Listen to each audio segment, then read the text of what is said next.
Good evening, and thank you for watching Denver 7 News at 6. I'm Jessica Porter. And I'm Shannon Ogden. We're glad you're here tonight. And tonight on Denver 7 News at 6, we're going to kick off our in-depth 360 reports focusing on the local ballot measures. Now, Coloradans will be voting on this midterm election, and we're going to begin tonight with Proposition 126. Denver 7 political reporter Megan Lopez explains why restaurants are pushing for permanent third-party alcohol deliveries while local liquor stores are fighting back. For a moment during the COVID pandemic, everything stopped. Businesses closed, families stayed home, and even the most bustling streets looked like ghost towns. But then we adapted. For restaurants, that meant a lot of takeout. Hopefully we don't go through something like this again. That year, the legislature did what it could to help. Throw it in there. Passing a temporary law to allow restaurants to sell alcohol to go. The next year, in 2021, lawmakers extended that window, allowing restaurants to sell to-go alcohol for another 4 years. Now, a question on the November ballot wants to make that change permanent, but it also does a little more. In this Denver 7 Election 360, you'll hear from restaurants and business groups who support the idea, liquor stores who say this will hurt their bottom line, and the Colorado Licensed Beverage Association who's worried about the safety aspects of this proposal. First, a look at what your vote on Proposition 126 does. A yes vote would allow third-party companies like Instacart or DoorDash to deliver alcohol that you buy from restaurants, grocery stores, and more. It would also allow alcohol takeout from restaurants permanently. A no vote would keep things the way they are. Only liquor stores would be allowed to deliver alcohol using their employees, and restaurant takeout options would expire in 2025. Small restaurants like Las Hijas de Chilanga Yo me llamo Ivonne Bringas. are still recovering from the pandemic. Queremos recuperar. We had just started to own the business when COVID started, and we lost employees. Owner Ivonne Bringas says this will make a big difference for her restaurant as they look toward their long-term future. Que están proponiendo porque I'm a proponent because it's going to help me to have more sales, to attract more clients, which is what I need to better my business. They can just focus on making the drink and the food.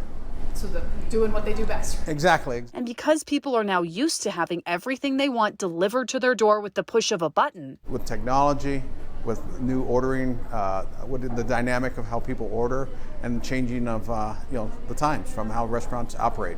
Let's adapt to that. Supporters say it's time for the change. These are very minute changes in the law, but it opens up a whole new world for delivery. Another benefit for small restaurants, more competitiveness. Restaurants are experiencing an incredible labor shortage, and many simply don't have another staff member to go and deliver alcohol. Michelle Ling, a spokesperson for groups supporting the ballot initiative, says allowing third parties to help takes a lot of the headaches away from small businesses with limited resources. DoorDash or Instacart, they can deliver, and it's their liquor license, and so there's less risk for restaurants and a safer process as well.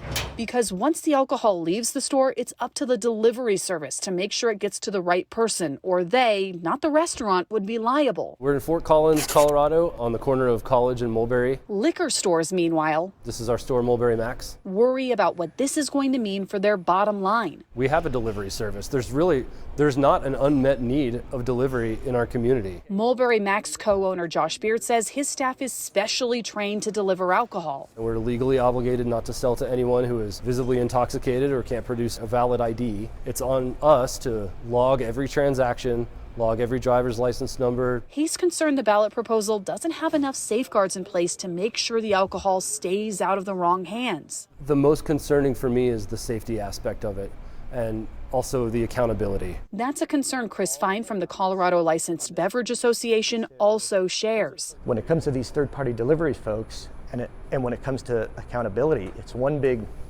pointing the other way. When a retail liquor store, if that gets in the wrong hands, they're either going to lose their liquor license or get a gargantuan fine. The ballot measure does have language requiring the delivery companies to get a permit and liability insurance. It also requires drivers to be 21, complete a certification program, and verify IDs before delivering. But Chris worries drivers trying to make money with lots of quick deliveries could get lax. They have a schedule. Amazon has a schedule.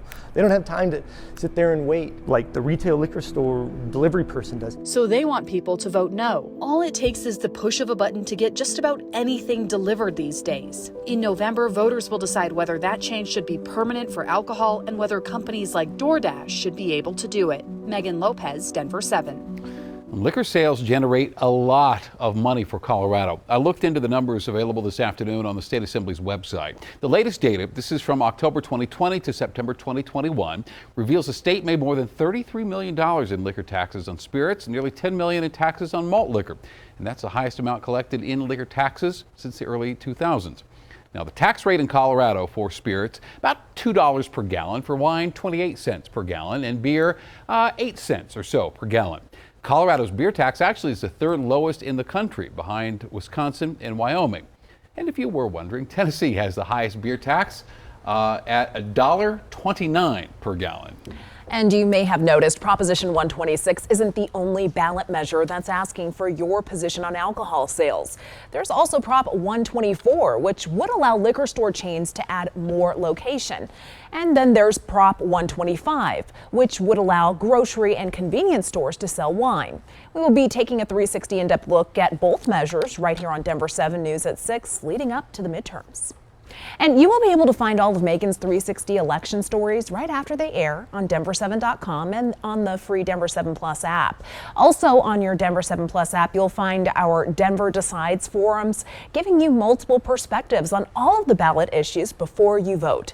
Denver7 Plus is available to download now on your streaming device.